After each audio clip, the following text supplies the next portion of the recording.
Hey everybody, welcome to Red May, your 1 month vacation from capitalism. 43 events, 110 speakers, absolutely excessive, delirious, and amazing. We're in the home stretch now. We have, I can't believe it, just 4 events left, but they're all good ones and you will want to see them. Before we go into Marx for Cats with Leigh, Berge, and a number of guest stars, I want to clue you into what's coming up today, tomorrow, and Wednesday, which is our last day. So at 6 p.m. today, we have The Gimmick, a discussion about Sian Guy's latest book, sort of part of an informal trilogy on aesthetics, moving away from the grandiose categories of the sublime and beautiful to odd things like the zany or so forth. The Gimmick is the latest on capitalist form, and talking with her will be Christopher Nealon, one of Red May's oldest friends and participants. So that's at 6 p.m. tonight. Tomorrow at Tuesday is our kind of secret event. I don't even know what time it's going to be, but it was recorded in the dead of night, broadcast out to the world, or any Americans who wanted to get up at 3 or 4 p.m., of which I was not one. It's neither vertical nor horizontal, discussion of a great new book by Rodrigo Nunez with people like Richard Seymour. And this will be broadcast for the first time at a reasonable hour sometime tomorrow. And finally, our last event on Wednesday, which is at 3 p.m., is our only live event this year. It's taking place in Mossman Park in the Bay Area. And it's on the George Floyd uprising with Idris Robinson, Shimon Salem, and Wendy Trevino. They'll be talking, I presume, online with Joy James, though she might appear in the park. I don't know. Anyway, that's 3 p.m. on Wednesday. And then, well, you won't have to wait a year. You'll have to wait a year for the full Red May, but we will be doing events throughout the year, like our podcast Cinder Block or Social Movement Labs with Michael Hart and Sandra Mazadra, and special events too. But we need to get more money to do the full Red May next May. We don't get any institutional funding, as I keep harping on, for reasons that are so obvious I need not go into them. So we need your help, your generosity, the kindness of strangers, you. And I urge you to go to www.redmayseattle.org, and you'll find a donate button. You can give either a Patreon and become a patron at the $3, $5, $10, or $20 a month level, or you can go to Fan the Flames of Red May, which is our GoFundMe. We've got about 2/3 of the money we need when you put together the Patreon and the GoFundMe. So we just need that last third in the next 4 days, by the end of the week.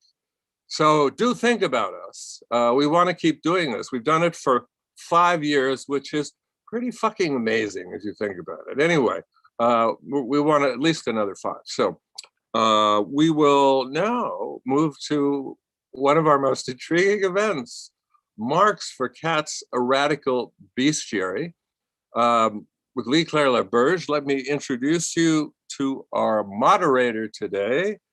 He is, of course, Max Haiven, who you may remember from the Debt Panel. Max is Canada Research Chair in Culture, Media, and Social Justice, and co-director of the Reimagining Value Action Lab, Arrival, at Lakehead University. His recent books include the wonderfully titled Revenge Capitalism, The Ghosts of Empire, The Demons of Capital and the Setting of Unpayable Debts, and Art After Money, Money After Art. So on we go to Max Haiven. Max, welcome back to Red May. Thank you so much. And thanks for allowing me to be a moderator for this, what I'm sure is going to be an amazing session. And not much falls to me now except to introduce our panelists and just give you a brief overview of what we're going to be doing today. We, of course, have Leigh Berge speaking about Marx for Cats, and respondent Troy Vettese.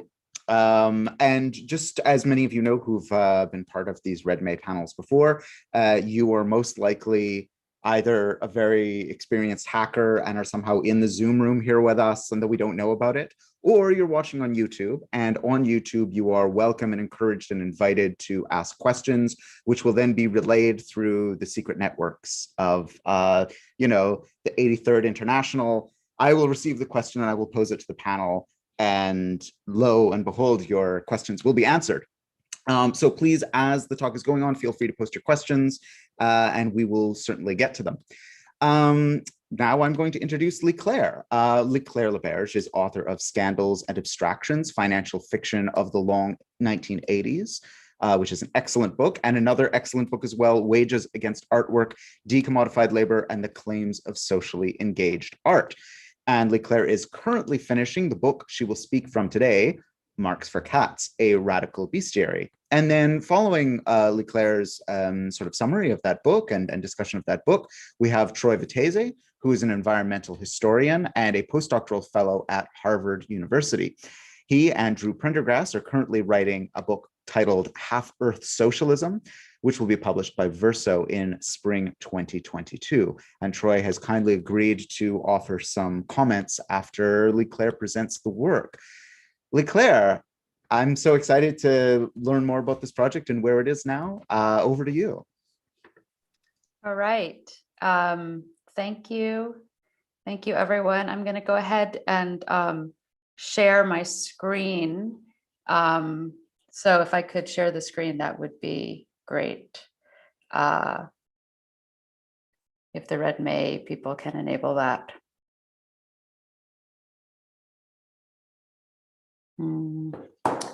Okay. Well, I guess I will start and hopefully we'll be able to share it. Okay, great. Thank you.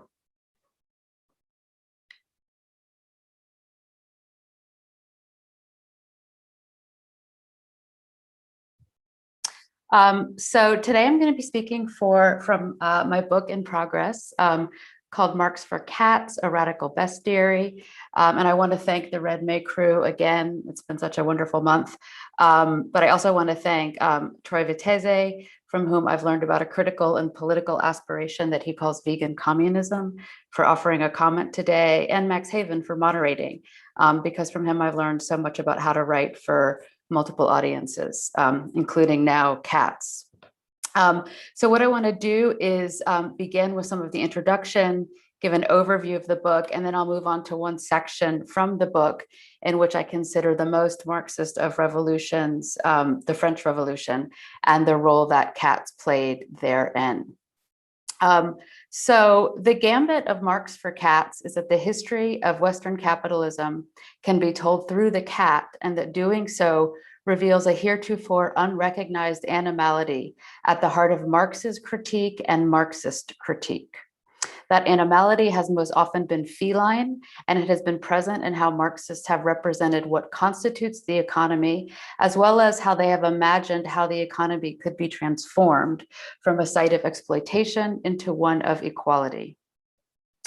From capitalism's feudal prehistory to its contemporary moment of globalization, those seeking to maintain economic power, as well as those seeking to challenge it, have recruited cats into their efforts. Medieval kings and lords styled themselves as lions. Dissidents from the medieval order were identified through their relationships with domestic cats. The first real capitalist empire, Great Britain, adopted a leonine symbol, while some of the most powerful worker actions against capitalism have been known as wildcat strikes. In the 18th century, French and Haitian revolutionaries were denigrated as tigers by conservatives who opposed them.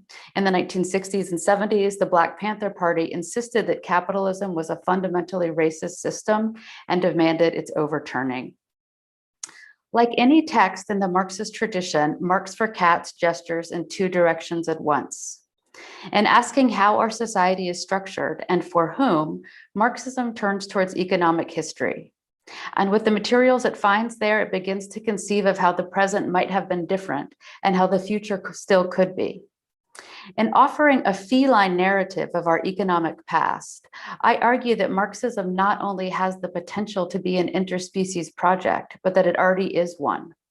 And in using that knowledge and those histories presented in this book in cat form, I suggest that we may collectively plot a new future together. One which recognizes the work that cats have always done for Marxists, and one that wonders what political commitments can Marxists make to cats. This is less a radical history of a single species than a history of how felines and humans have made each other radical, both radically progressive and radically conservative. In bringing Marxism and cats together, I follow Perry Anderson, who writes, quote, "To take liberties with the signature of Marx is merely to enter the freedom of Marxism," end quote. And what kind of freedom do we enter? Well, it's a freedom to locate a new history. Beginning in the 8th century Common Era and moving forward into our own day, Marx for Cats should be understood as what the philosopher Walter Benjamin called a Tigersprung, or a tiger's leap into the past. For Benjamin, the recollection of a historical moment functions as a kind of return to it, and he suggests that a big cat is the animal to guide us there. In the most revolutionary eruptions of both feudalism and capitalism, the peasant uprisings of the Middle Ages, the Paris Commune of the modern age, the queer and communist movements of the 20th century, in each of these radical reformulations of economic power and possibility, cats were present. Indeed, they were often used for said reformulation. But cats have also been called on to oppose such movements, and some of economic history's most rapacious and atavistic rulers have passed their days staring into their private menageries, looking at big cats. Yet the freedom of which Anderson speaks is also the freedom to locate a new Marx, who it turns out made use of cats to formulate his theory of revolution, value, and abstraction. In 1848, Marx and Engels penned the Communist Manifesto, in which they predicted the abolition of the state and private property as a wave of revolution swept through Europe. They proclaimed that, quote, "all history is the history of class struggle," end quote. A year after those famous words, they were exiled to London, where they congregated with other radicals at London's Red Lion pub, a location whose name recalls the most imperial animal of them all. And when, 3 years later, Marx contended in the 18th Brumaire of Louis Bonaparte with the fact that his predictions had failed to materialize, that the revolutions had dissolved, he now claimed Europe was operating under the spell of a Katzenjammer, or German for cat's wail. This, he believed, had prevented the overturning of capitalism, but he also believed that society would soon emerge from it. As he compared bourgeois and proletarian revolutions, Marx wrote, quote, "Bourgeois revolutions are short-lived. Soon they have reached their zenith, and a long Katzenjammer takes hold of society before it learns to assimilate the results of its storm and stress period soberly," end quote. Marx compares bourgeois revolutions with those of the proletarians, about whom he claims, quote, "Proletarian revolutions constantly criticize themselves, constantly interrupt themselves in their own course, return to the apparently accomplished in order to begin anew," end quote. In their newness and radicality, proletarian revolutions avoid the dreaded Katzenjammer of history. Indeed, all history is the history of cat struggle, too. Marx himself was a great lover of literature and consumed multiple styles, languages, and genres. His writings have an artful and literary playfulness that often goes unremarked. Citing the great German philosopher G.W.F. Hegel, for example, Marx explains, quote, Hegel remarks somewhere that all great world historical facts and personages appear twice, so to speak. He forgot to add, the first time as tragedy, the second time as farce, end quote. Marx for Cats should be understood as both. Using the feline in multiple forms, the book attends to capitalism tragedies, as well as to the farcical moments that punctuate its history. It tells a cat story of capitalism and delimits the special role that economic history has reserved for cats, from the earliest entreaties of feline glory to our own days of zoos and deforestation, from the cat shows to the wildcat strikes, from the lion hunts to the cat cafes. The feline guides us through such tragedies, often becoming part of them. And part of the tragedy, for Marxists anyway, has been their failure to appreciate the gravity of this fact. This project began with a series of videos in which I explained different elements of Marxism to cats. And it was through the process of looking through the through lines that cats might appreciate that I came to find this reservoir of cat images, tropes, and stories that dot the history of political economy. But it was also then that I decided on the bestiary form.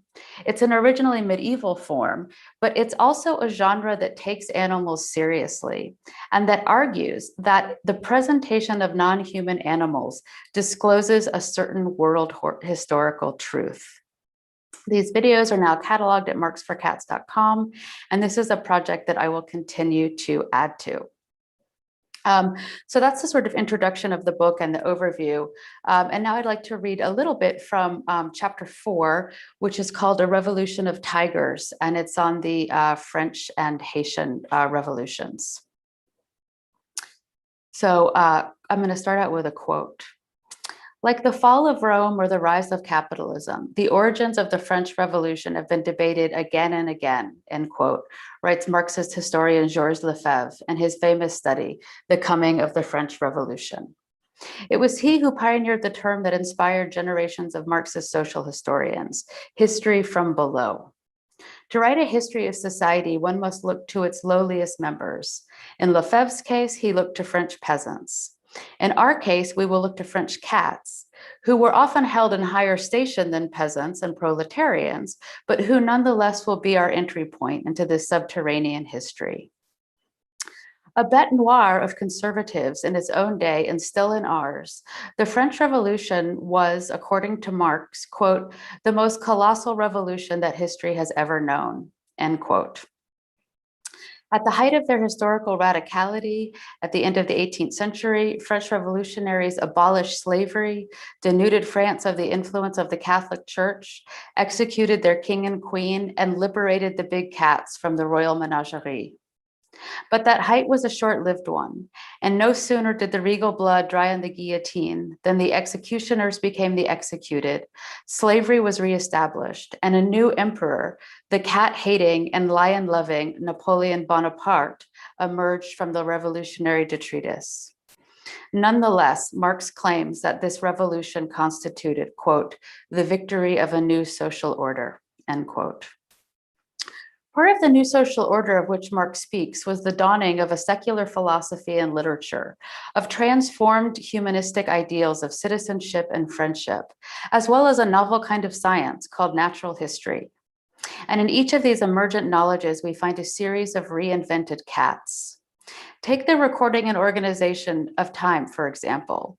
Gone were the 12 months of the Gregorian calendar and the old days of the year, each of which had been named for a particular saint of the Catholic Church.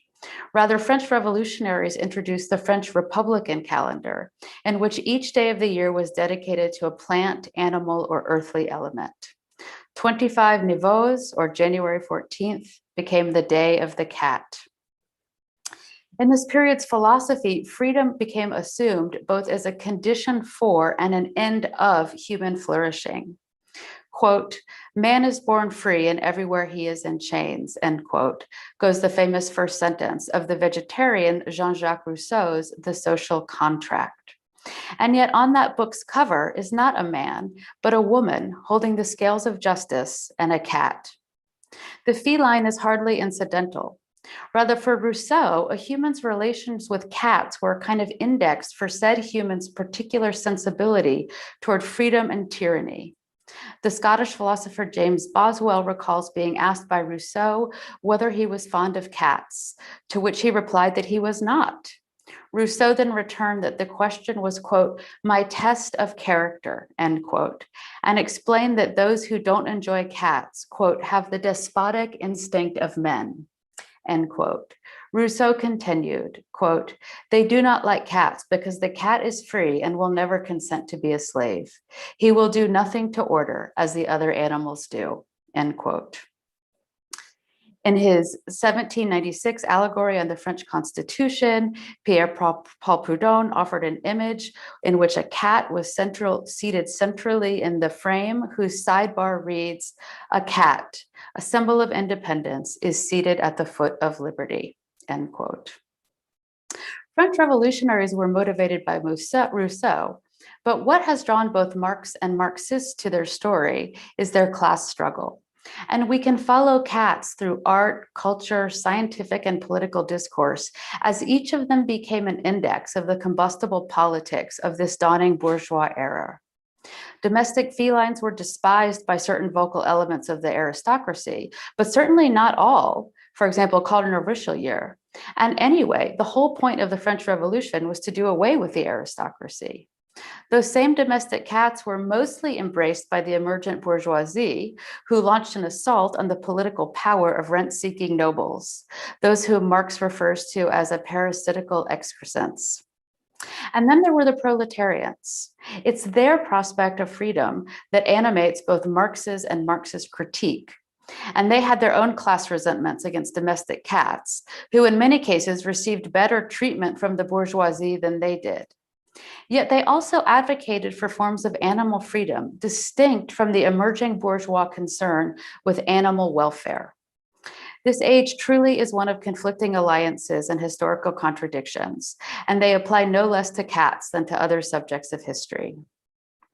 We see elements of the class struggle, which is also a cat struggle, in the work of court painter and founder of the Royal Academy of Painting and Arts, Charles Le Brun, who produced a remarkable series of human-animal hybrid studies, which included multiple species of felines. Quote, of course, there were noble characteristics to be found in the lion, end quote, writes historian Peter Salins of this big cat's requisite inclusion. In the lion, we see the lineages of the absolutist state, as it was still connected to elements of feudal history, for whom the lion was one of the ideal subjects. And in the men who possess leonine features, we see the lines of the classical Greco-Roman busts in facial features and form. But not so about the domestic cat, for whom Le Brun noted around his sketches that the cats were, quote, obstinate and fearful, or, end quote, obstinate and wild. Such concerns also applied to the lynx, whom Le Brun described as timid and obstinate. The domestic cat likewise marks class longing and resentment in the new secular histories, including those of Buffon, whose natural history pays special attention to this feline. This is from his natural history, the Chat domestique. Buffon describes the domestic cat as, quote, a faithless domestic, and notes that, quote, we pay no respect to those who, being fond of beasts, keep cats for amusements. Though these animals are gentle and frolicsome when young, yet they even possess an innate cunning, a perverse disposition, which increases with age and which education only serves to conceal. They're naturally inclined to theft, and the best education only converts them into servile and flattering robbers. Like all knaves, they know how to conceal their intentions, to watch, wait, and choose opportunities for seizing their prey. They fly from punishment and remain away until the danger is over and they can return with safety, end quote. In the language of the cat, Buffon was also describing an emerging proletariat. Indeed, the substitution of cats for class politics applied to perhaps one of the most radical Republicans of the French Revolution, a man whose name is synonymous with radicality and terror. And of course, I'm talking about Maximilien Robespierre. Robespierre campaigned for universal suffrage and for the abolition of slavery. He supported the Women's March on Versailles and argued for expanding rights to women, to poor, and for an end to France's imperial wars. Under his leadership, the National Convention indeed abolished slavery in all French colonies, including Haiti, and made the inhabitants of those colonies French citizens. Described by Marx as, quote, the real representative of revolutionary power, i.e. the class alone, which is truly revolutionary, the innumerable mass, end quote. It was Robespierre who established a secular religion to Rousseau. It was he who led the French revolutionary government under the auspices of the Committee on Public Safety, and it was he who initiated what is now known as the Terror. But if Robespierre is routinely cited as the most radical of French revolutionaries, he's likewise also cited as the most feline. These feline-tinted denouncements came from onlookers in France, as well as those in two countries famous for never having had a proper bourgeois revolution, Germany and England, as their elite inhabitants began to worry that their own countries might be next. One German publication produced an image of this Jacobin leader with gnarling tigers adorning him. So Robespierre is on the left here. A few weeks after Robespierre's execution, a portrait of Robespierre was published by Antoine Marlin de Thionville, a deputy who had sat alongside him in the National Convention. Following a similar physiognomic logic of court painter Le Brun, Thionville explained, people who like to find relationships between faces and moral qualities, between human faces and those of animals, have noted that Robespierre had the face of a cat, but the face altered its physiognomy. At first, Robespierre's was the anxious but fairly soft look of a domestic cat, and then the wild look of a feral cat, and then the ferocious look of a tiger.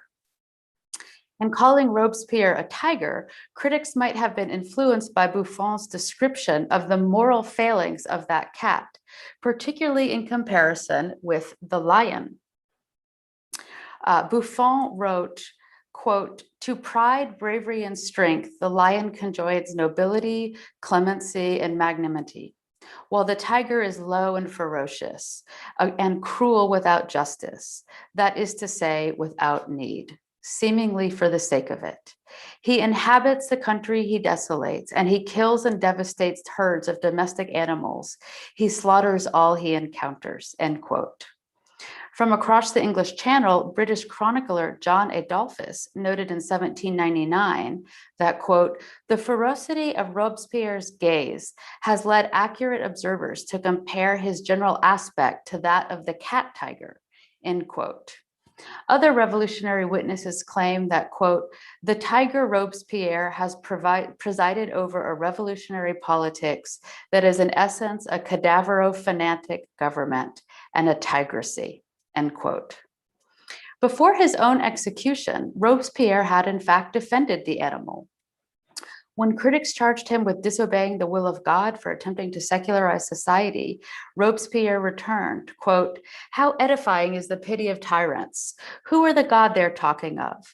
They call themselves images of God. They assert that their authority is his work. No, God has created tigers, and kings are masterpieces of human corruption, end quote.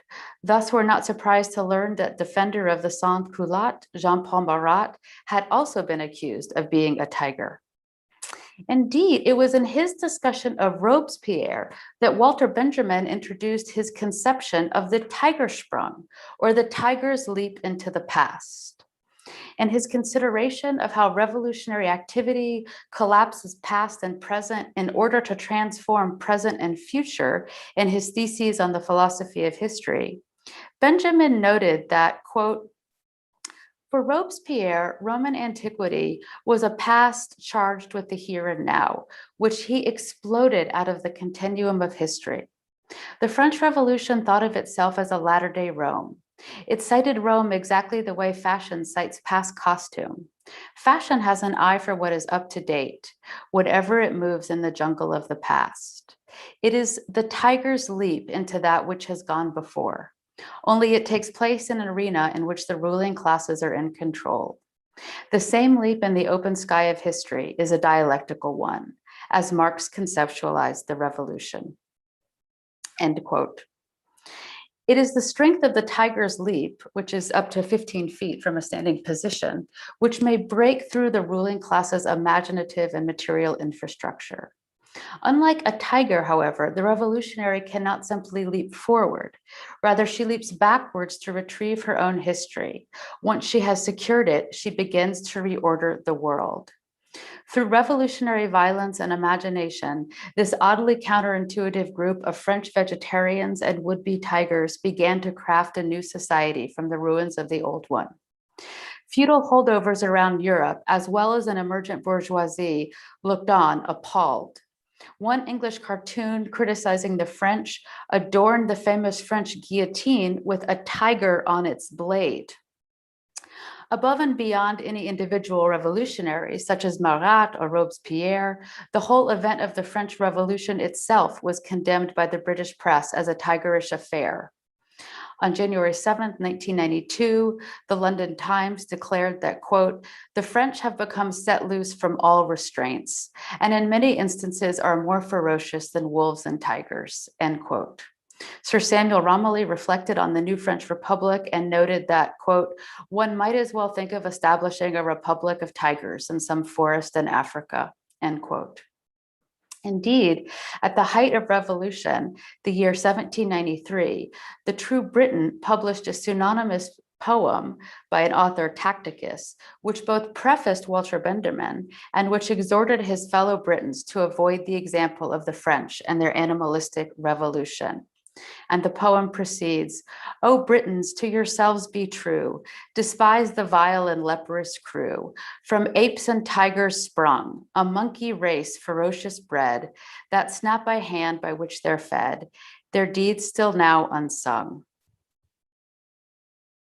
Sometimes between 1795 and 1806, the English painter George Stubbs produced an uncanny human tiger sketch in which what might be said to rival the animal hybrids of Le Brun. Even the American founding fathers weighed in. Ensconced in the safety of their slaveholding republic, those other great bourgeois revolutionaries also noted animal features abroad. According to hater of the French Revolution, Hannah Arendt, American President John Adams, quote, "was convinced that a free Republican government in France was as unnatural, irrational, and impractical as it would be over the elephants, lions, tigers, panthers, wolves, and bears in the royal menagerie at Versailles," end quote. But tell that to the Jacobins, who indeed liberated King Louis XVI's menagerie and invited its animals into their struggle. On August 11, 1792, a group of Jacobins marched to Versailles and declared to the menagerie's directors that they had come, quote, "in the name of the people and in the name of nature, in order to liberate the beings that had emerged free from the hands of the Creator and had been unduly detained by the pomp and arrogance of tyrants," end quote. The lions, tigers, and elephants thus liberated, they together marched the beasts back into Paris and stationed them at the Jardin des Plantes, what later became that perversion of revolution known as a zoo. Some historians claim that this tale of animal solidarity is apocryphal, yet it is hardly the only one. With the outbreak of French Revolution in 1789, Englishman John Oswald traveled to France and joined the Jacobins. He too considered animals part of the oppressed classes. Himself influenced by Rousseau, Oswald argued in his 1791 text, "The Cry of Nature, or an Appeal to Mercy and Justice on the Behalf of Persecuted Animals," for vegetarianism and political solidarity with all animals. The time had come, he said, to, quote, "protect the mute creation from those injuries which the powerful are all too prone to afflict on the weak," end quote. But tell this to the Marxists too, including Eric Hobsbawm, whose 1962 The Age of Revolution, one of the foremost Marxist studies of the period ever conducted, neglects the feline features of the French Revolution entirely.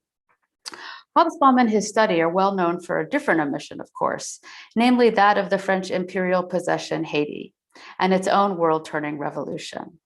What we are now in position to realize is that attending to the former would have helped him attend to the latter, because in Haiti too, as C.L.R. James has shown in his masterful The Black Jacobins, the revolution was one of tigers. And in Haiti too, we confront a different kind of Benjaminian tiger sprung. I'm not going to go into Haiti today, but rather I'll close with a return to Marx, who did not include tigers in his voluminous prose, where we certainly find cats and lions repeatedly. But Marx does use the figure of the leap. In Capital Volume 1, he writes, as the general conditions for production by the modern industrial system have been established, this mode of production acquires an elasticity, a capacity for sudden extension by leaps and bounds. End quote. Marx reminds us of capitalism's revolutionary power through the figure of the leap. Walter Benjamin of the dialectic's counterpower through the figure of the tiger leap. It is time that we, as Marxists, leap into a mode of interspecies critique for a different future. Thank you. So I'm going to turn it over to Troy now. Great. Yes, I enjoyed that talk quite a bit, and I've enjoyed reading your manuscript, and I enjoyed all the pictures that are included both in your presentation and in the book. I think at one point you lament the decline of poetry and beauty in academic writing since Marx.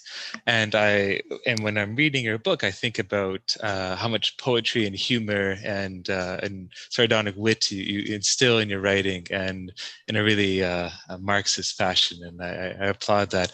I want to really stress that I'm extremely excited about this project. I think everyone should read this book. I want to read this book when it's done, and we need more works like this. So well done, and I'm very honored to be included or invited to comment on this presentation. So I guess what I have here is a few comments, questions. I guess I'm wondering, how does the interspecies socialism look like from the perspective of cats? And so I'll have a few points that I'll get into. The first is, I suppose, I'm curious about your own intellectual transition. Like, how did you go from financial literature of the 1980s to the commodification of art, and I know there's a chapter on pigeons in your last book, to cats. So if you can maybe comment on that. Like, I'm wondering if it was all the talk of bulls and bears in the 80s that really set you on this track, or if you've been thinking about this for a while. And I wonder if you see a continuity in your work. I suppose the second thing I want to say is the state of the field in general, because you have bestiary in your title of your book. There's another book that's come out recently by Renisa Mawani, who is a scholar at UBC in Vancouver, and the book is subtitled An Anti-Imperial Bestiary. So I'm wondering, what is the concept of the bestiary, and how is that a useful way to include animals into our analysis, and how you relate to this other literature? Because I think for the longest time, there's been a real dearth of good critical works on animals, and now it seems like there's a real flood of interesting things coming out. And whether it's from the perspective of cats or birds, or there's a whole, I think, like cottage industry and pig studies these days that I'm sure you're aware of, such as Blanchette's work on Porkopolis, or Fleischmann on communist pigs. And I suppose, what do you think, or what do we, first of all, why are we talking about animals all of a sudden? What are we getting from each perspective? As in, I think a perspective on cats, which I'll push more in this commentary, which I think is what you focus on is there's a strange relationship between cats and humans, as in is domesticated but not totally tamed, that you're interested in.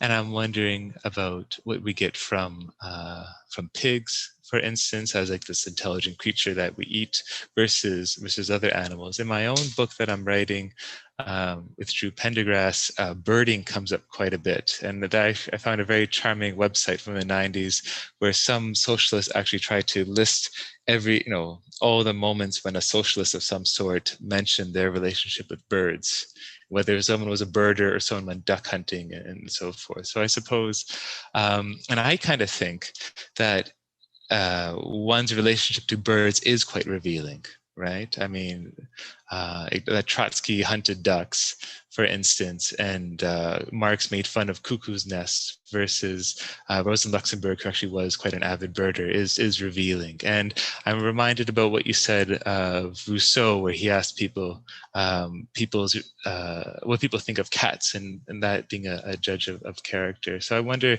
if you're thinking about something similar. I do like that quote because it does make me more skeptical of dog people a little bit, but we can get into that later on. So there are those parts. I want to say a couple of little things.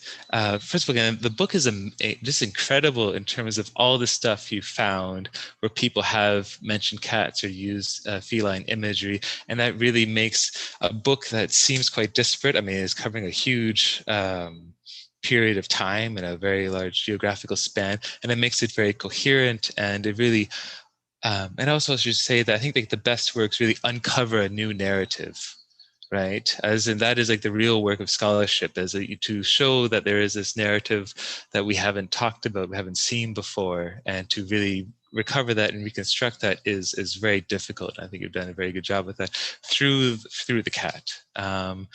And I suppose just to throw a couple things at you, I was wondering what you think of the leopard as a conservative image, right? As in the famous kind of novel from the 50s, where the leopard is the one who changes to stay the same. I'm asking these questions out of ignorance of reading the entire manuscript. You might have already mentioned this. And I'm wondering as well about Mao, because his name means hare as well as cat. So I'm wondering about those two images in particular jumped out at me when I was thinking about your work. In the introduction you sent me, you get into this more than in your talk just now, but I suppose, like you mentioned Derrida and his relationship to his cat, and that got me thinking about, as someone who's just a dilettante in philosophy, that philosophers are always talking about animals. And this goes back to Aristotle to the present. And generally, that question is unfavorable to animals. As in, the question is really what makes humans special. As in, we're asking a question about animals, but it's not really about animals, it's really about us. And I suppose, what does it look like to take that question seriously? And I suppose take it more seriously than people we like, as in take it more seriously than Marx, for instance. Like when Marx talks about animals, it tends to be like in the 1844 manuscripts where capitalism reduces us to an animal state, as in we're not able to express our species being as a creative animal, and we are instead forced as proletarians to just think about food and sleep and as these base animal needs. And then I'm thinking as well as Kojève's famous End of History, where once nature has been totally dominated and we are at the end of history, we have this complete abundance, then we also revert back to our animal nature. So I think this question of how do humans become animals actually is answered almost in a way that we don't like, as in either it's because we're oppressed or because we take this very anti-ecological turn and we completely dominate nature, then we become animals again. And as someone who I think cares about the environment, how does one, I suppose, resolve that question differently in a way that allows us to have a fairer or more equal relationship to animals? And I suppose that leads me to the next question I want to get at, and to push you a little bit, where I agree the cat does represent this independent relationship, but what are the problems with that still, I guess, and what are the ethics of pet ownership, or what does like socialist pet ownership or ethical pet ownership look like, where the cat is a commodity in our society. It depends on commodified meat to survive. If you actually tally up all of the the biomass of all the pets in the world, it's greater than all the wild mammals in the world. So as in, pets themselves are this geological force that is causing plenty of problems. I think if pets were a country, they'd be like the fourth largest country in terms of meat consumption. And of course, pets also eat birds and all this stuff. And so what does this relationship look like? I mean, let alone what we do to cats, whether it's ethical to leave them inside or whether to spay them and so forth.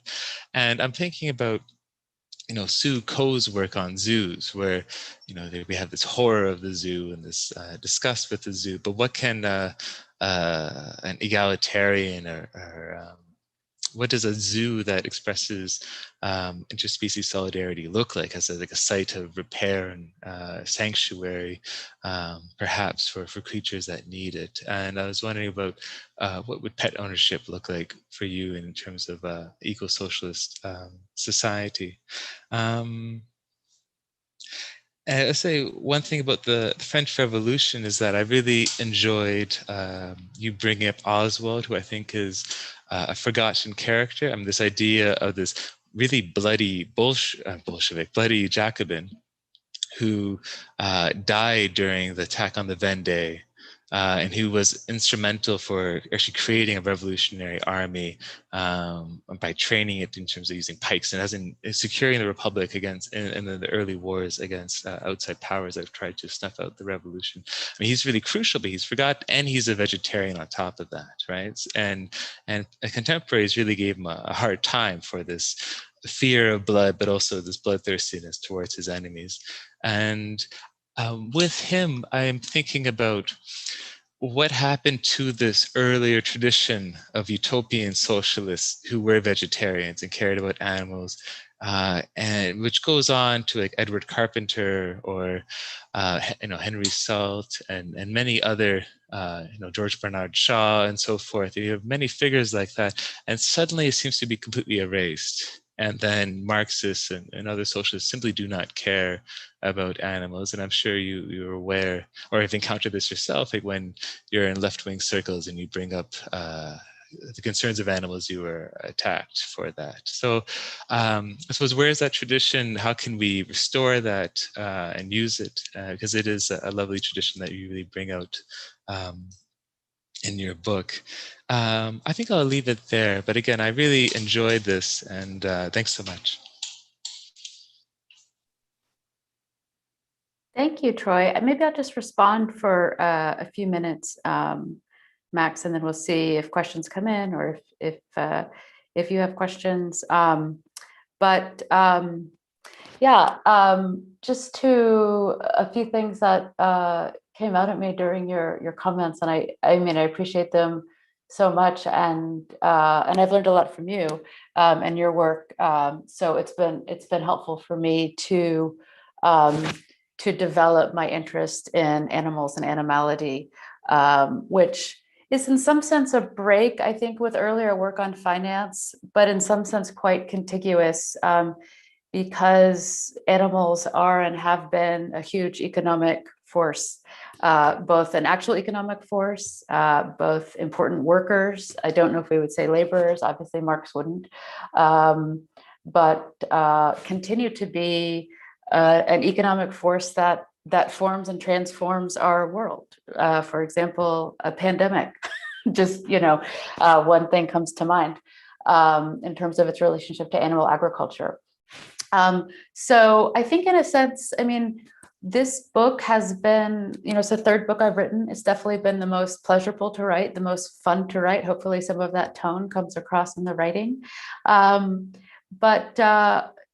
thing that I think is important in terms of doing scholarship, I was just talking about it with some students this week, is is to find objects of critical concern that you can achieve sort of joy from and pleasure with and imagine oneself in solidarity with. I think a lot of critical academic writing takes the mode of opposition, which is important as well. But certainly I think in literary studies, I think in a lot of arts and humanities, the object selected for critique is something that the author of the critique has animus towards, and that animus sort of motivates the critical operation. And that was definitely the case in my first book on finance, which is all about financiers. I mean, there's a chapter on Donald Trump, for example. And then in my second book, which is on contemporary artists, I worked on artists who I really wanted to be in conversation with. And that really just changes the writing process when it feels like a conversation. And this definitely felt like a conversation, but this is a sort of different kind of conversation. It's a conversation that I could imagine having with cats and about cats, but also with comrades and with people who I would like to be in critical conversation with. And I think you're right to say that there is a sort of, there's a history of socialist and sometimes communist, but more socialist solidarity with non-human animals that is centuries long. I mean, that precedes capitalism in certain ways, right? I mean, and I get into this in the book, and you mentioned the figure of Rosa Luxemburg. She's such an interesting and in so many ways tragic figure, and she has letters of being in prison, during World War I, and her feelings of isolation and lack of comradeship, and she writes again and again about her community and her comradeship with different animals, both birds that would fly into the prison, plants in the prison, working animals that came into the prison. She had a quite intense relationship with her own cat, who she actually debated about whether to take to prison, decided she couldn't do it. She was allowed to, but she's a sort of interesting case in that even though in so many ways she did possess and enact a kind of solidarity with non-human animals, she did not theorize that. That did not seem to her a part of the kind of Marxist theorizations that could transform society. And that's something that I wanted to address in this book. She is a very famous case, as is Oswald, but there are many others. I mean, there are many others. There's a sort of wonderful archive, whether it's, Ralph Chaplin, the IWW member who first drew the sort of black sabo tabby, or different African-American cultures in the early 20th century that used the cat as sort of a locus of storytelling and social space. And then when you bring them together, and when you do this for century after century, you are able, or I hope I have been able to stage a conversation about how Marxism, it doesn't need to become an interspecies project because it could already be conceived of as being one. And I think that that's a story that a lot of people, as you point out, a lot of critics are not predisposed to. And so one logic of the cat, or something that motivated my research with the cat, not only that I have had cats and love cats, but that, socialists and leftists love cats and they love to be around cats, but imagining what that means in different registers becomes a different problem, a different set of problems. And I'll just conclude by saying that I think your questions about what would socialist pet ownership, what would socialist pet comradeship or collective living, what would it look like? What would either revolutionary or simply just equitable zoo look like? I mean, the term itself is already prohibitively problematic. I don't know. I think they're wonderful questions, and I don't know. And my hope with this book, something that I hope to offer with it, is the sort of material to stage those kind of conversations, right? So if I have done that, then that is the success. But I think the questions are wonderful, and I don't know the answer. I don't know that we know the answer. I think that's a question that we would collectively answer in practice, right? And hopefully in practice with more than just humans. But thank you so much for that, Troy. I really appreciate it. Well, I am pleased to say that the work has indeed stimulated interest and discussion and debate. And after this, I would encourage you, Leigh, to go to the YouTube page, because a lot of people are posting fascinating anecdotes and pieces. I don't think we're going to be able to get to all of them today, but I did want to pass some of them on. There's a kind of a series of comments that lead into some questions. One of them here is, let me just see. So Conundrum Esoterica, the username, it asks, you might like to know that transgender pioneer Reed Erickson, who is indeed a socialist, sold their father's yacht to Fidel Castro, which was later used to sail to Cuba and spark the revolution there. And Erickson himself opened a nudist New Age colony where he lived with his very best friend, a leopard named Henry. And then Conundrum Esoterica continues that they're curious if you are thinking about the place of other non-primates in your work, and for instance, how ants have led many entomologists to Marxism, and then the way that corals might be understood to be accidentally socialist in their, I suppose, interspecies collaborations, the jellyfish who managed to stop the nuclear power plant in Japan. So this is one sort of strain of questions. Joseph Price asks what you make of Robert Darnton's classic essay on the French Revolution, The Great Cat Massacre, which, yeah. And then I'm just looking below. An interesting quotation from Adorno here is being supplied, one moment, from one of the users. The tiger who in his distress tirelessly paces his cage, unlike the one who frolics behind impassable moats, is the negative reflection of humanity. Good old Teddy.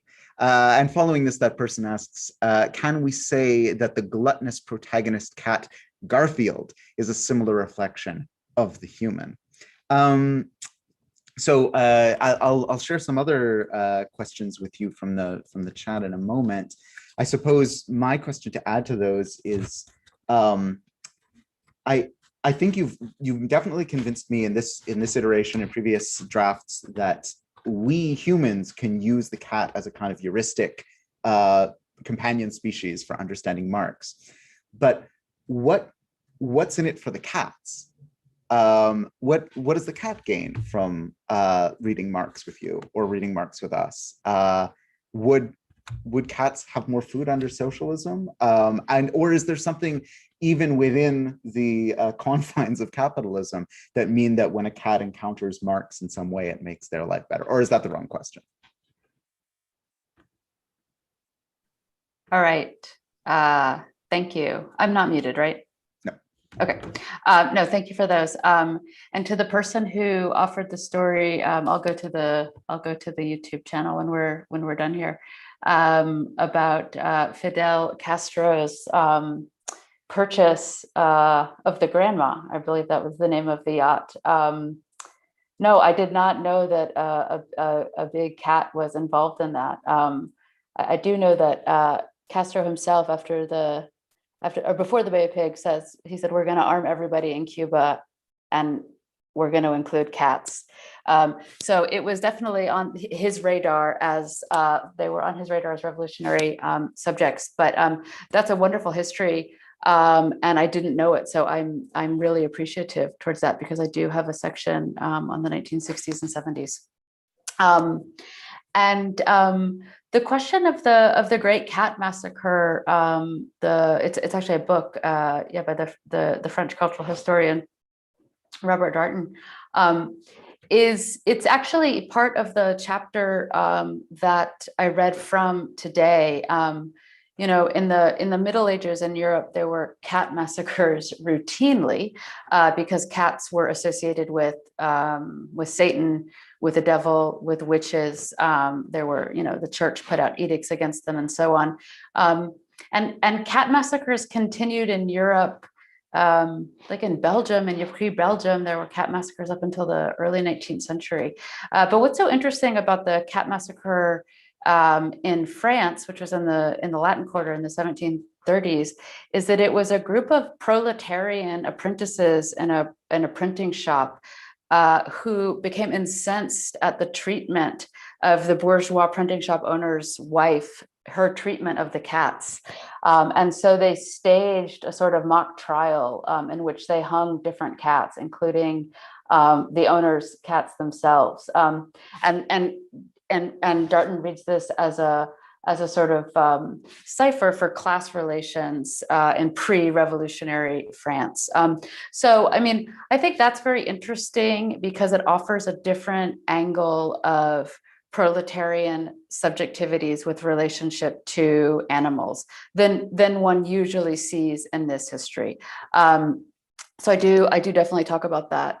I also think it's very interesting, you know, one of the things we talked about at the debt panel at Red May on Friday was that throughout the Middle Ages, animals were put on trial. They were legal subjects. They could have counsel. They were held to be responsible for some of their actions. And I think the other interesting thing about that cat massacre in the 1730s is it was a sort of you know, revanchist restaging of animal equality. Right? It was now sort of making a joke about it. But I think that in the Middle Ages, certainly in France and Switzerland, animals were of a different station and had a kind of agency that I think capitalism really strips from them. The final thing I'll just say about the cats, and this is sort of goes to your question, Max, is that, you know, according to some, I'm not trained enough in biology or trained at all in biology to make this claim. But the claim about cats is that they domesticated themselves, right? That what cat being shares with human species being is a sort of drive towards self-domestication, which actually I think is interesting. I don't know if it's true, and I think that my answer to your question, Max, would be similar to my answer to Troy's sort of speculative questions. What does it look like, right? Like what did the cats get from it? I don't yet know that we're in a position to say, and I don't yet know that we can say that in a sort of prefigurative moment. I think in certain ways, cats have done quite well for themselves under capitalism, but in a certain ways, they've had a very hard go of it too. You know, I mean, for centuries in Europe, they were among the most persecuted members of society. It was like, you know, sodomites, witches, cats, Jews, and these were sometimes even interchangeable terms. So yeah, but thank you for those questions and also for the references, including the tiger reference from Adorno. He's definitely in the book, and I have a lot of cat references from him, but I don't have that tiger one, so that's amazing. Thank you. I think following on your last point there, I think I would want to hear from both you and Troy both on this question from Stephen Price, which is, what must we do to get even so-called Marxists to take speciesism seriously? And I suppose I think that's a really interesting question, and it begs a deeper question, which is, I think for those of us who are not as familiar with the theoretical development of the notion of speciesism, if you could both maybe speak a little bit to how we should understand that concept. And maybe just to frame my gloss on this question a little bit, I think you know, one of the critiques that's been often made by those who are working in the Marxist tradition is that liberal capitalism itself tends to sequester or frame certain struggles against oppression within its own liberal frameworks. So speciesism is presented as something that can simply be solved within capitalism. And, you know, it's just yet one more form of sort of inequality that can be solved by the magic of the markets.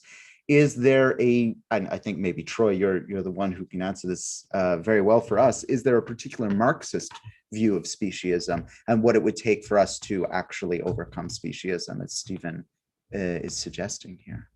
And will cats be our allies, or are they victims, or are they heroes?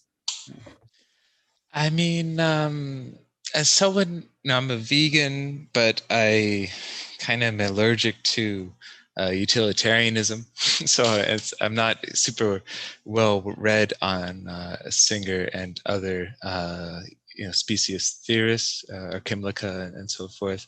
I think I'm glad someone is bringing it up, but I tend to lean towards Sonora Taylor's work, where it comes at a pretty great cost, especially when you start thinking about, this disabled person is really worth as much as an animal, and at least there's a pretty bad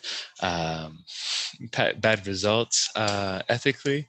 So I would put that to one side in a way where I think this tradition is not enough, because it's not radical enough in terms of caring about everyone's liberation, and it also has no conception of capitalism. So I'm not a fan. But what have Marxists done, or why are Marxists hostile to caring about animal rights? I mean, I organized a conference on animals on the left. I think I had all the, socialist vegans in one room, because there aren't very many of us. And I try to answer that in my book, the book that I'm writing now. And I think, despite the claims of many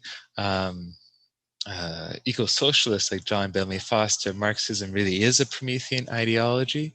That means that it comes from this Hegelian tradition of seeing humans as antagonistic towards nature, and that antagonism is only resolved when we humanize nature, which means directing nature with our consciousness, or instilling it with our consciousness. And one can think about a river is then redirected and turned into a canal and so forth. So once all the world is like that, then we will have this end of history, this mastery of nature.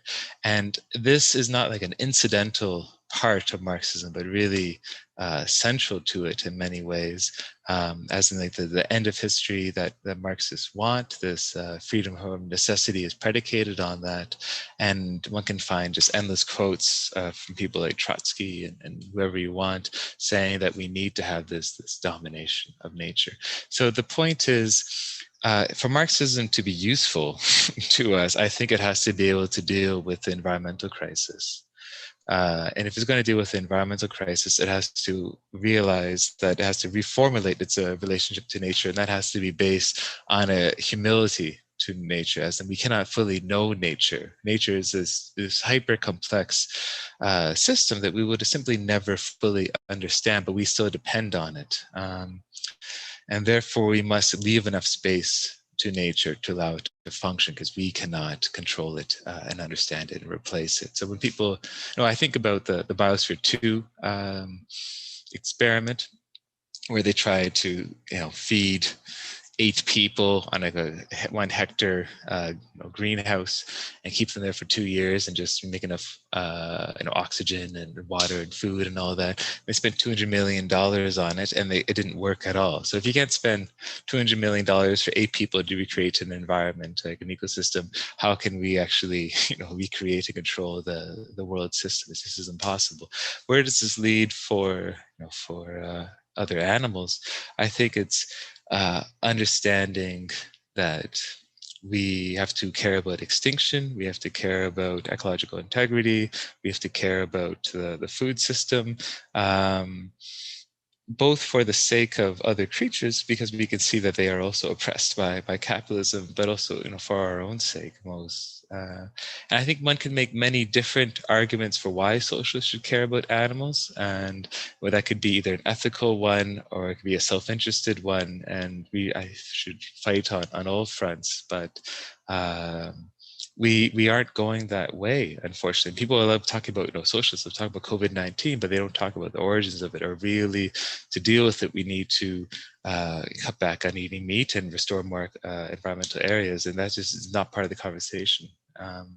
And similarly with climate change, there are lots of socialists who want to just rely on geoengineering and all that. So we've not gotten rid of that. And I think until we have that conversation, we're not going to be able to, first of all, unify with other progressive groups, whether it's environmentalists or animal rights groups, and we're not going to have any real answer to the environmental crisis.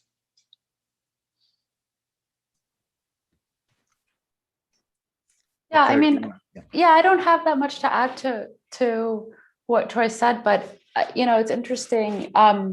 when I started writing this book last year, I started writing it in January, and someone just suggested to me they had seen the video series Marx for Cats, and they're just like, "Do you think you could turn this into the book? A book? Is there anything there?" And I took a few days and just sort of looked through the archives, and I was like, "Wow, this is an amazing archive." But the bulk of this book was written during the pandemic and under pandemic conditions. And, as I said, I had so much fun writing it, and I'll have so much fun finishing it. And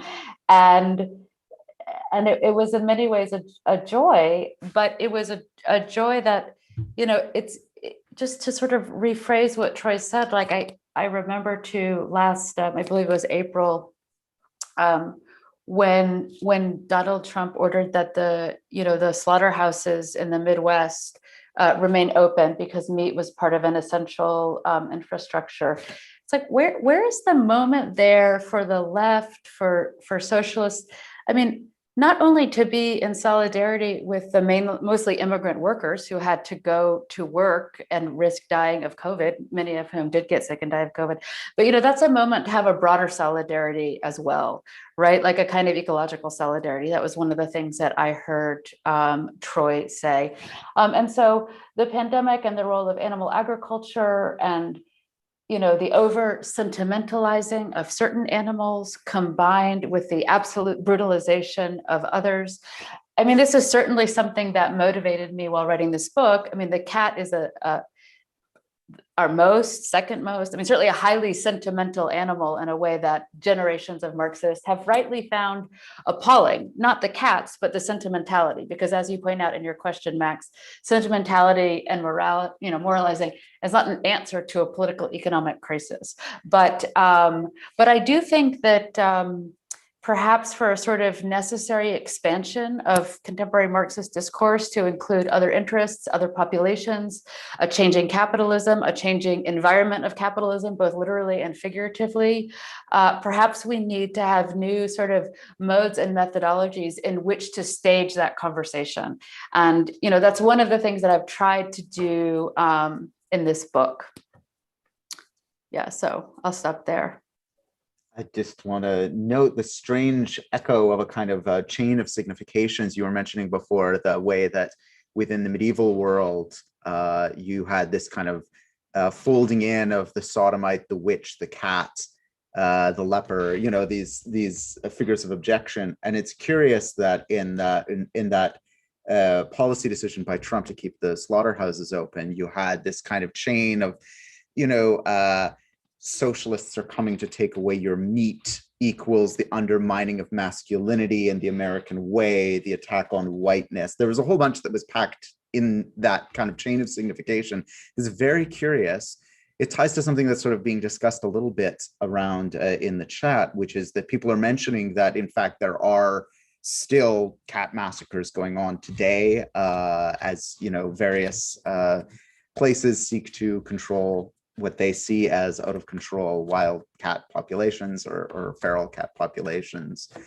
Philip on the chat asks if we can sort of pull apart maybe a fork in the road when it came to thinking about animals between, on the one hand, sort of Donna Haraway's work, which always proclaimed a kind of fidelity to a Marxist lineage, and thinking through a kind of interspecies Marxism from that perspective, from the Cyborg Manifesto and earlier all the way through the Companion Species Manifesto and more recent work perhaps on plantation scene.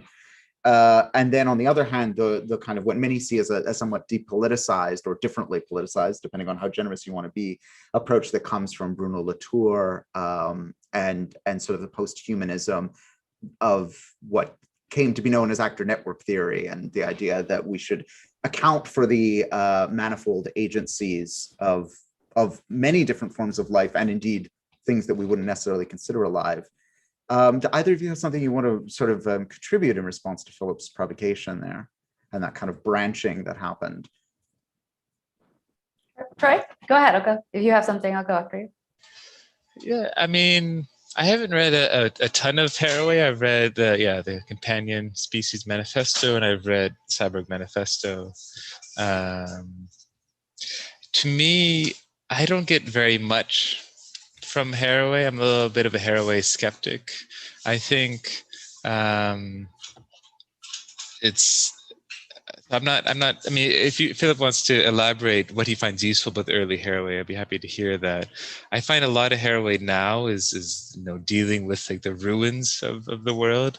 And I find that unconvincing and unsatisfying. I think a real radical politics could imagine improving the world and actually getting rid of capitalism and ending the environmental crisis, and we shouldn't give up on those things. And in terms of the tour, I'm also a bit skeptical of the tour. I don't think one really needs a fancy French philosopher to tell you that we should take things seriously or animals seriously. I find his concept of agency is just so drained of meaning, where it basically just means having an effect on the world, and that again is just risks becoming an inane statement. And again, his political valence is also questionable. So I'm not sure how useful he really is. I think someone like Tim Mitchell has actually used the ant approach quite well, and in quite a critical way that's hostile to the powerful. He wrote, of course, the Rule of Experts and that great work on De Soto in Peru and the neoliberal economic policies being pursued there. But generally, I don't find it especially useful. And I'm always thinking about Marowski and Nick Ka's critique of the tour, Markets Made Flesh, which I enjoy reading. And I think also once you remember that people like Michel Calon draw directly on neoliberal theory to come up with Ant. I mean, Calon has that famous 1999 essay, and he says, "Oh, I read this thing by Coase in 1960, and I will use that as the basis for my work." And I think one should be, you can draw on your enemies, but you should do so in a self-aware and critical fashion, which I don't find is actually present in the whole Ant world. So those are my 2 cents. And my own work draws quite a bit on Marxism. I think it's quite easy to use Marx to understand animals. I mean, I wrote an essay on extinction using the concepts of formal and real subsumption to understand why capitalism produces so many more extinctions than other societies. And one can go on and on to think with it, humanization of nature, as I mentioned before, or this way of seeing factories and as a biological entity created by capital, and the endpoint being actual biological factories, as Ken Fish writes about in book Living Factories, where he writes about genetically modified organisms as part of this longer history of the capitalist factory. So I think Marxism is a great storehouse for theoretical concepts that simply aren't being used, again, because very few Marxists care about animals. But I find these concepts a bit clearer and more critical than what's offered by Haraway and Latour and co. Yeah, I think I would tend to agree with that. I mean, I think one of the things I do appreciate about Haraway is her instinct, to use a biological word, right, to attempt to bring into her theorizing her own relationality. I mean, mostly with dogs. That's what I've read in terms of Haraway. So I appreciate that instinct. I'm not always satisfied with the way it happens in her prose and her theorizations. And one of the instincts that I've tried to follow for writing this book is, Marxism is it demands a sort of constant historicizing, right, of all one's categories. And what I tried to do, and what I think I feel somewhat disappointed with some of Haraway's work for not doing, is like, what does it mean to historicize the cat in the longue durée of capitalism? That looks like a very different kind of historicization than looking at a breed, for example, something that she works on, of a certain dog, or the working life of certain dogs. And in a certain sense, it's a different level of abstraction, and it's a different project. But I do think in another sense, that's something that I always want more of for her work, from her work, would be more of a sort of longer imbrication of how these categories and dealing with the mediation between humans and non-human animals sort of came to be. And she has a wonderful question, I think it's from the Companion Species Manifesto, where she says, where is our zoological Marx when we need him? And that's I take that as a genuine question. And I think it is something that those of us interested in animals, interested in Marxism, interested in the critique of capitalism should have an answer for. So in that way, she is somebody who I think has sort of inspired me, and who I'd love to be in conversation with. I'm just going to encourage folks to get in their last questions, I think, as we're headed into the tail end of our time here together. Stephen Price on the YouTube chat has pointed out that John Bellamy Foster and Monthly Review generally have published a number of essays countering the view that Marx promoted human domination over nature. And there's a discussion that's been sort of brewing over here about the way that Haraway allows us to talk. This is from Conundrum Esoterica. Haraway lends us to talk about what it lends us to talk about is leisure and mutual play, which is an important feature, given that Marxism generally is so depressing. And one might add also, Marxism tends to be focused extremely on work.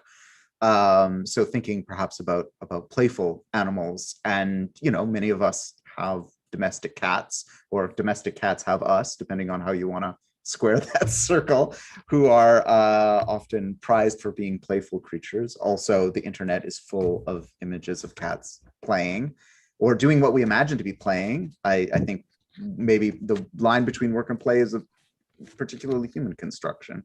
I'm just looking to see if we have any other, we do have some coming in on YouTube now.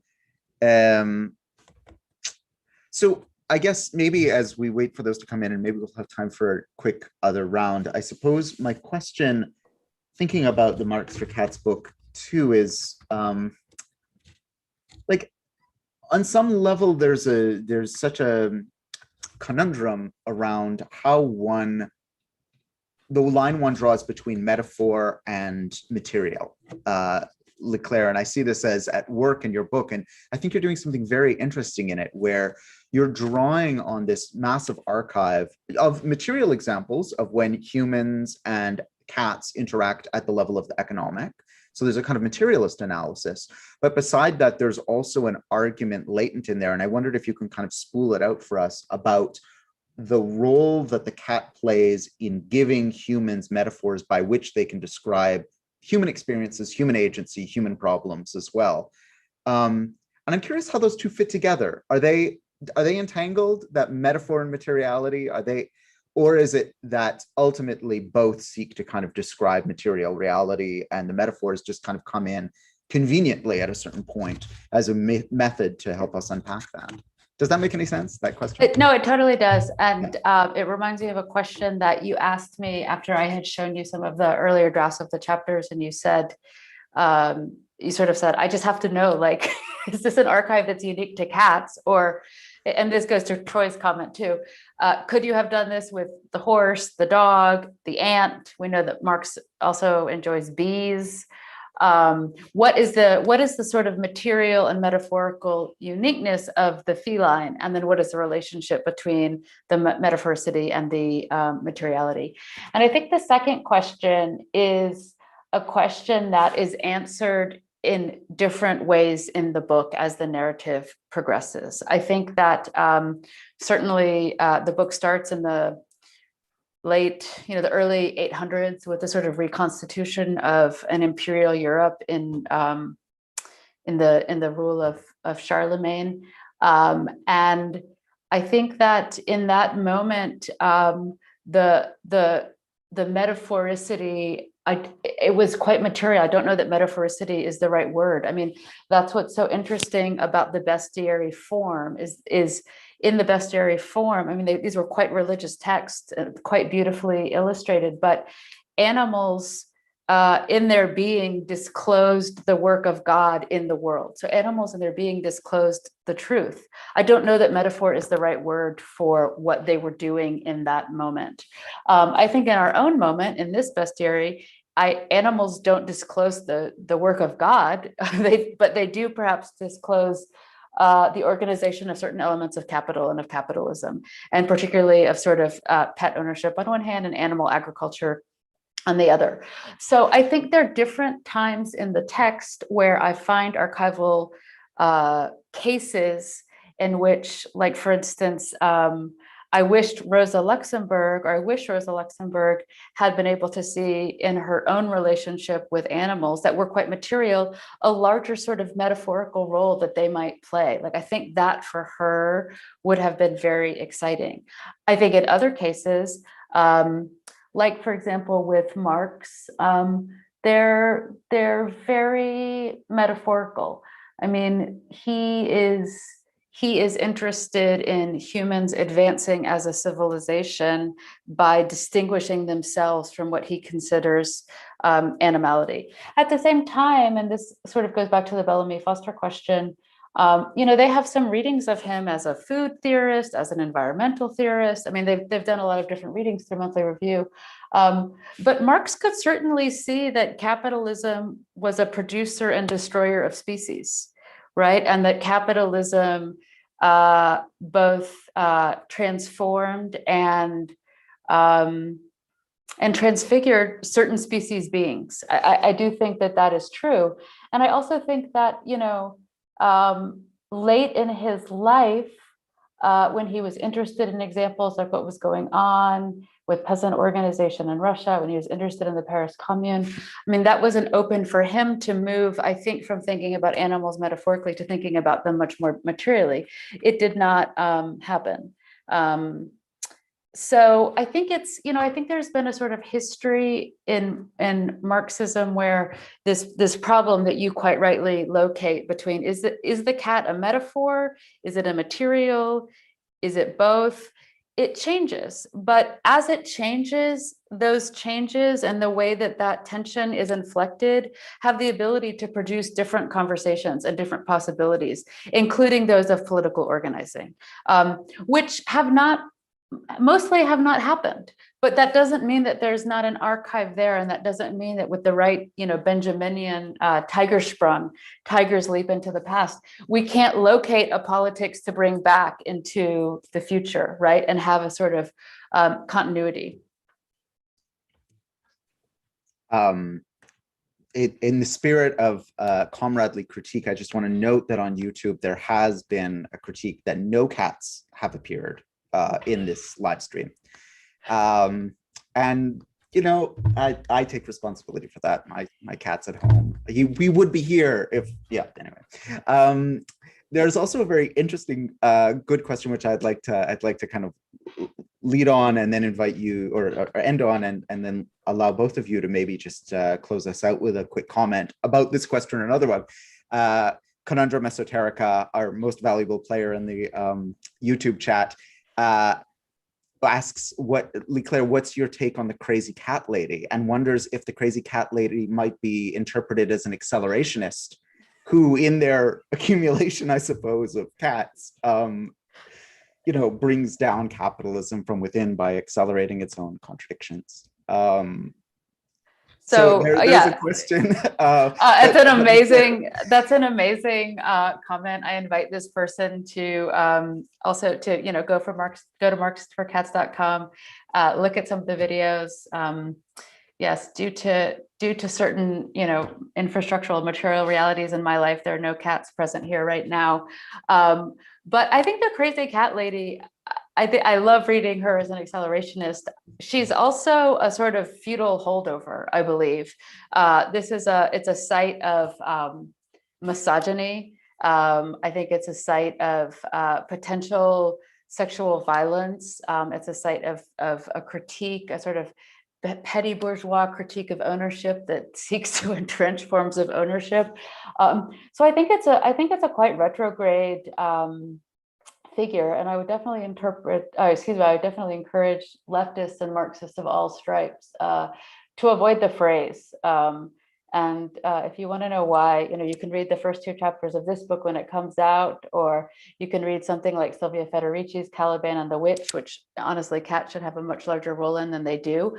But for the history of sort of the misogyny and the imperative to labor as the sort of basic preconditions for the beginning of a certain kind of European capitalism in the late Middle Ages.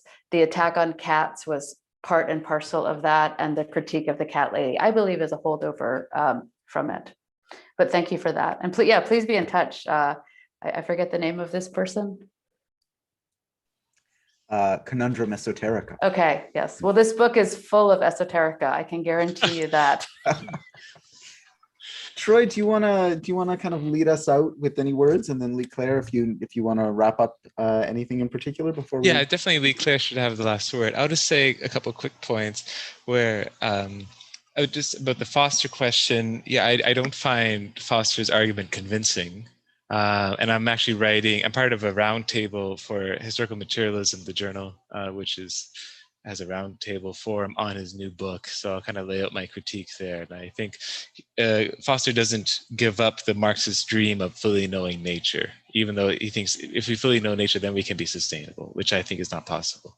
The other thing I would say about the cat lady is the first thing I think of is a book by Amir Fahim, who is this Austrian writer who wrote a book on being and swine, which just came out, which I think in many ways is a little bit similar to Leigh Claire's book in terms of kind of creating this narrative of the pig through theory and history over the last couple hundred years.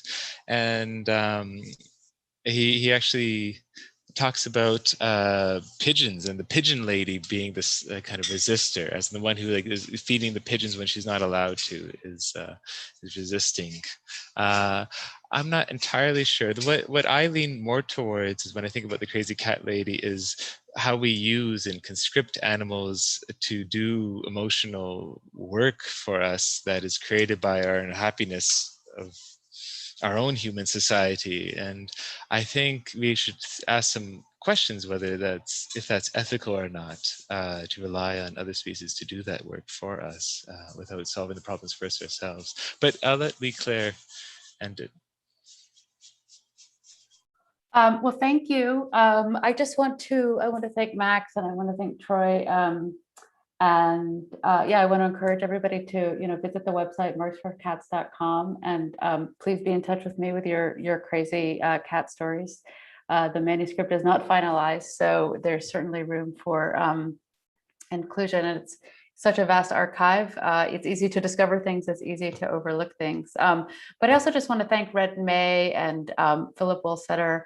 It's such an amazing space to have for a month. I mean, to be able to listen to so many different scholars, so many different interests from so many different places. And I'm really, I'm so honored to be one of the closing acts for this year. And I hope that perhaps next year will be post-pandemic, or, post even moving away from animal agriculture. So we can be maybe post-swine flu, post-avian flu, post the next flu. And we can all gather in person, including hopefully with some cats, but on more equal terms. So thank you. Thank you very much, everybody. Thank you, Leigh Claire, Troy, and Max, for a wonderful panel, where I must also report that no cats were harmed in the making of this video. The wonderful thing about this project is that it takes different aesthetic, it's capable of manifesting itself in totally different aesthetic forms with different valences. The Marx for Cats, which I urge everybody to go to, is a wonderful piece of performance art. Which had me in stitches when I first saw. I was listening to what was said too. So do take a look at that. And we have to do something next year about the Tigersprung, not the whole thesis, a thing on the thesis of history, which of course is worth doing. But just taking that one notion of leaping into the past, along with notions like repeating Lenin or repetition, and just examining what that would involve in terms of going back and locating those virtual possibilities that were never realized, the roads that weren't followed, but are still there waiting for someone to walk down them, if indeed they are. It's just such a rich discussion. And so we have a reason then to restage Red May again next year. And that brings me, of course, to my pitch, my closing pitch for money. And as I said at the beginning, we are about 2/3 of the way between the Patreon and the GoFundMe for having the funds to stage Red May next year, our 6th year. And so a great tiger's leap into the future, or a tiger arriving with bags of money and throwing them into the GoFundMe thing to the future, will really allow us to persist in our madness and implicate you in it. So go to www.redmayseattle.org and click on the donate, go to the GoFundMe or the Patreon, which has 4 levels. And we will be eternally grateful if indeed there is an eternity, or even if we're around for it. I do want to say anyway, we may not know about the future very far into it, but we can say what will happen for the next 3 days. At 6 o'clock today, Sian Nagai, The Gimmick, conversation with Christopher Nealon. Tomorrow, the great hit clandestine broadcast, premiering broadcast of neither vertical nor horizontal Rodrigo Nunez, discussion around his book. And Wednesday, the George Floyd Uprising, our live event in Mossman Park, online for you with Idris Robinson, Shimon Salem, Wendy Trevino, in conversation with Joy James.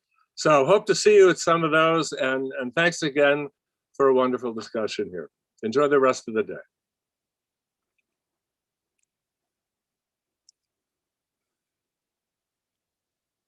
We're off. I think we're off. Yeah. Okay. Great.